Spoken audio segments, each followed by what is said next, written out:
Først skal vi have bedste nyhedssite for 8. til 10. klasse. Det er Theolangskolen, 10. klasse. Giv dem mega hårdt!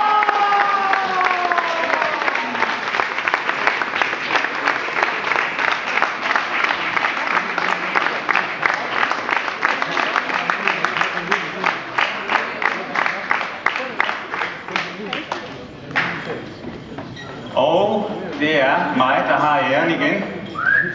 Man lægger mærke til, hvordan den skulderbrækken, den her skede nævnes, så nu er det endnu sværere på plads. Der kan heller ikke være noget forkert i, at Ekstrabladet selvfølgelig skal udnævne flest priser. Vi er jo Danmarks største nyhedssite. Vi kan lige lave, inden vi går videre, sådan en lille hurtig rundspørg her på gulvet. Hvor mange læser Ekstrabladet.dk? Op med armene. Kom nu, op. Der er mange flere, Så tager vi en anden konkurrence. Der er rigtig mange, kunne jeg se. Så er der alle dem, der ikke turde fortælle, at de læser Ekstrabladet. Det er meget typisk, men tallene dokumenterer heldigvis, at vi er de største. Så tager vi lige en konkurrence blandt de voksne, altså skolelærerne. Hvor mange læser Politikken af skolelærerne? Er der, man kan godt sige det på en anden måde, er der nogle skolelærer til stede, som ikke læser Politikken? Var der en her? Ja, okay, godt. Det er meget, meget usædvanligt, da Politikken jo er skolelærernes avis. Nå, vi skal have jer til, I skal have prisen. I har lavet et fantastisk produkt på nettet. En af de mest vigtige ting, når man laver netjournalistik, det er, at man kan navigere nemt rundt på sitet.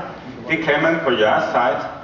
Og en anden ting, det er, at man også turde flytte sig fra skolelokalet eller den journalistiske redaktion ud i samfundet og lave nogle opsøgende journalistiske reportager. Det har I gjort. I har været i Føtex, I har været i et ungecenter. I tør bruge de oplevelser til at beskrive den virkelighed, som I så derude.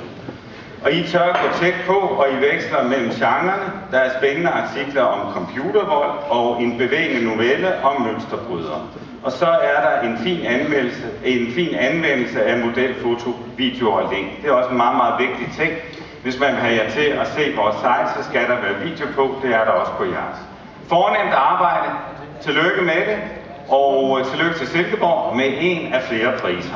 Giv dem en stor hånd.